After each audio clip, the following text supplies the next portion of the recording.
장기 미제 사건으로 남아있던 제주 변호사 살인 사건의 피의자가 23년 만에 유죄를 선고받았습니다. 1심의 무죄 선고를 뒤집고 항소심에서 살인 혐의가 적용된 배경과 앞으로의 전망 등을 장윤미 변호사와 함께 얘기 나눠보겠습니다. 어서 오세요. 네, 안녕하세요. 네, 제주 변호사 살인 사건. 이 사건 자체는 이제 1999년에 발생한 그렇습니다. 거더라고요. 이게 그냥 20여 년 만에 이제 재수사가 됐다가 오늘 이제 판결까지 받게 된 네. 건데 그 어떤 사건인지 좀 다시 한번 정리해 볼까요? 이 시간을 거슬러 올라가서 99년도 11월 5일에 있었던 사건입니다. 이모 변호사가 살해당한 채 발견이 됩니다. 괴한의 습격을 받고 본인의 차량 안에서 사망한 채로 숨진 채 발견이 된 건데요. 그 당시에 대대적으로 수사를 했지만 특별히 원한을 살 만한 경위랄지 아니면 뭐 채권 채무 관계랄지 어떤 살인의 동기라고 짐작될 만한 이런 단서들을 그 당시에 수사기관은 좀 포착을 하지 못했습니다. 그러면서 장기 미제 사건화되고 이 실마리가 풀리지 않았는데 좀 한 시사 프로에서 2020년도 6월에 과거 조직폭력배였던 김모 씨가 출연을 하게 됩니다. 이 수사가 일단락은 됐지만 새로운 증거가 나오게 된 하나의 국면 전환이 바로 이 시사 프로에서 제공이 된 겁니다. 그래서 2019년 10월 7일에 제작진과 1시간가량 통화를 하고요. 그 직후에는 또 5시간 가량 영상 통화를 합니다. 그런데 이 제작진에게 이야기한 내용이 범상치가 않은 것입니다. 네. 굉장히 구체적이었고 사실 그 상황에 가담한 사람이 아니라면 알 수 없는 굉장히 디테일한 부분들까지 있었기 때문에 경찰이 다시 수사에 착수했고 20년이 지난 지금 기소가 된 이후에 지금 항소심까지 유죄가 나온 상황이고 1심과 2심의 판단이 또 완전히 엇갈렸기 때문에 언론이 주목하고 있는 그런 사건입니다.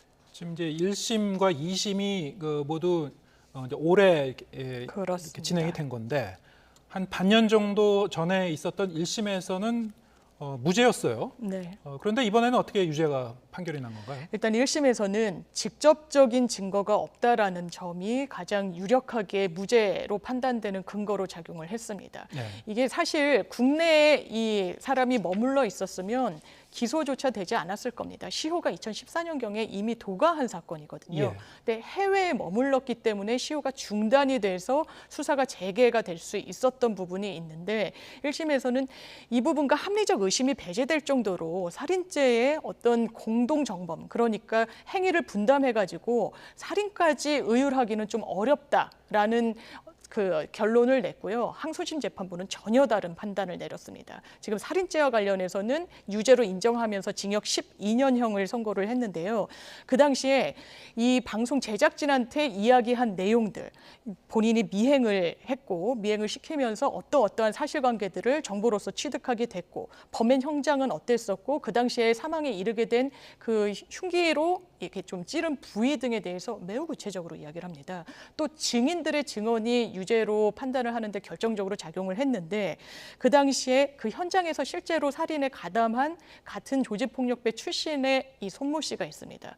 이 손모 씨의 어떤 범행에 대해서 굉장히 상세하게 좀 그 진술을 하면서 이 손모 씨와 내가 같이 변호사와 관련된 일을 봤다라고 동거녀가 법정에 나와서 이런 이야기를 들었다라고 증언하기도 했고요. 이 손모 씨 같은 경우에는 시효를 거의 몇 달 안 남겨둔 상태에서 극단적인 선택을 합니다. 그러니까 이번에 재판에 넘겨진 피고인 같은 경우에 그 사실관계를 이야기하면서 지인 앞에서 굉장히 심적으로 괴로워했다는 심경을 토로했다라는 증언이 나오기도 했거든요. 네. 이걸 쭉 종합해 보면 직접 증거는 없지만 최소한 이 변호사가 사망에 이를 것을 알 수 있었다. 그리고 본인이 뭐 현장에 나가고 이런 것은 아니었더라도 그 당시에 흉기를 특수 제작했다라고 합니다. 그러면 이런 특수 제작한 흉기로 이 가해 행위를 하려고 했을 때 본인들은 상해를 목적으로 했다라고 하지만 사망에 이를 것까지 충분히 예견 가능했다. 최소한 미필적 고의로 인한 살인죄가 인정 가능하다라는 게 항소심 재판부의 판단이었던 겁니다. 네. 결국 이제 직접 증거는 없지만은 이제 간접 증거만으로도 그 내용들이 너무나 이제 구체적이고 그렇습니다. 일관되게 지금 나오고 있기 때문에 네. 그리고 이 피고인이 이 현장에서 직접 범행에 가담한 건 아니라고 하더라도 이른바 이제 미필적 고의로 네. 해서 사실상은 이 변호사가 이제 사망에 이르게 될 거라는 거를 예측이 되는 상황에서 이제 이 범행을 진행시켰다는 거죠. 그렇습니다. 네.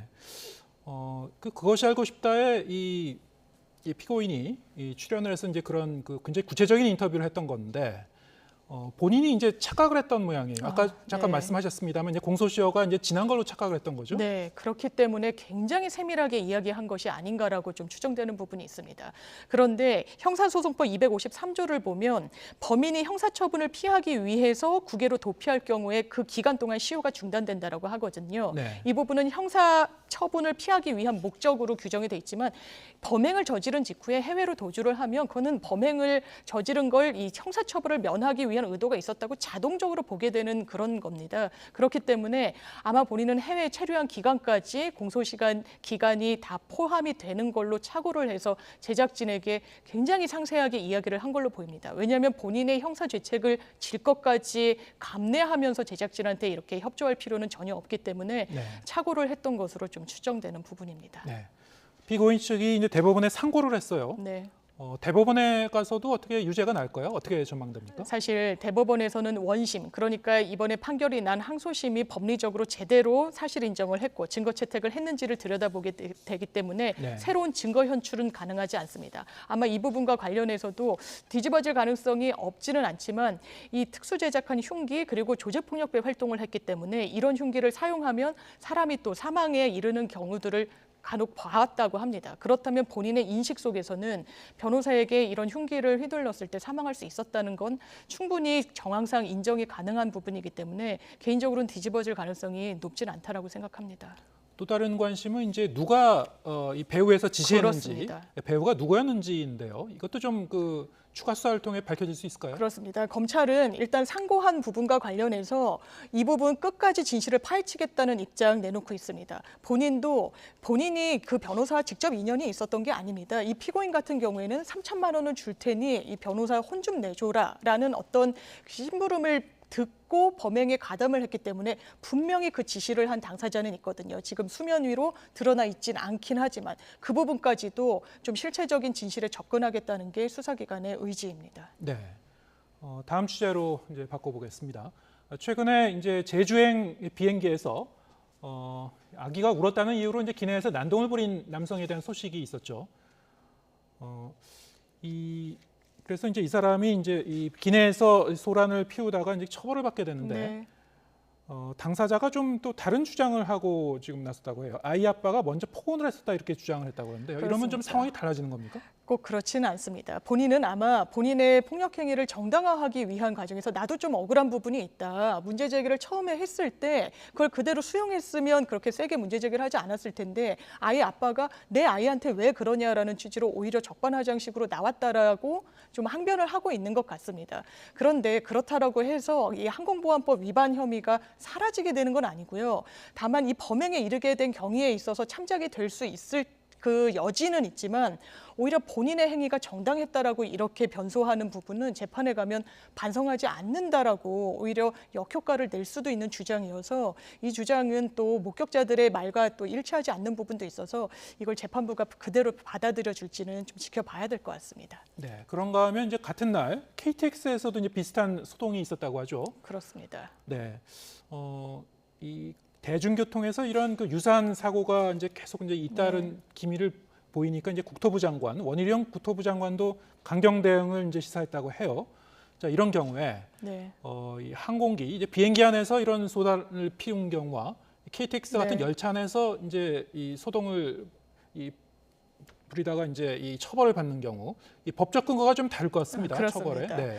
이게 유사한 입법 취지를 갖고 있습니다. 굉장히 운송 기간은 장기간 가기도 하고 제한된 공간을 갖고 있기 때문에 그 안에서 소란 내지 폭력 행위가 있게 되면 굉장히 많은 불특정 다수의 승객들이 공포뿐만 아니라 제2의 피해를 입을 수가 있기 때문입니다. 그래서 이 철도 같은 경우에는 별도로 철도 안전법에서 이런 부분을 규율하고 있고요. 소란을 피고 폭행 협박을 철도 운행 중인 상황에서 저질렀다라고 하면 이 5년 이하의 징역 또는 5천만 원 이하의 벌금형에 처해질 수가 있고 네. 기내 같은 경우에는 3년 이하의 징역 3천만 원 이하의 벌금형에 처해질 수 있는데 이건 상당히 좀 가중해서 처벌하는 부분이 있는 겁니다. 제한된 공간이라는 특수성을 입법 취지에 녹여낸 거라고 볼 수 있는데 지금 원희룡 국토교통부 장관이 이 철도 같은 경우에는 어떤 순찰을 강화함으로 인해서 또 항공기 같은 경우에도 정말 가장 크게 처벌 수위를 높이는 방향으로 엄단하겠다고 밝힌 만큼 향후 좀 전향적인 조치가 마련되기를 기대해 보겠습니다.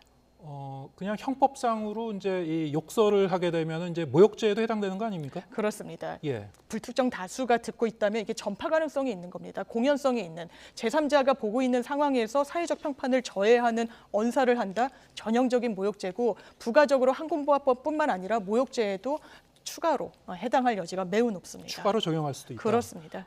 비행기 안에서 이제 소란을 폈을 경우에는 조금 더 이 열차 안에서보다 이 처벌할 수위가 좀 높은 건가요?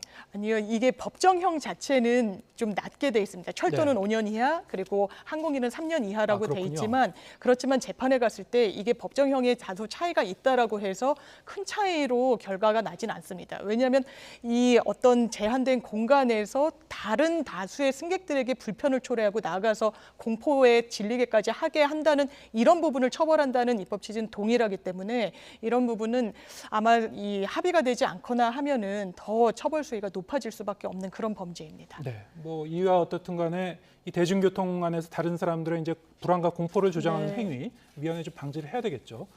장윤미 변호사와 함께했습니다. 고맙습니다.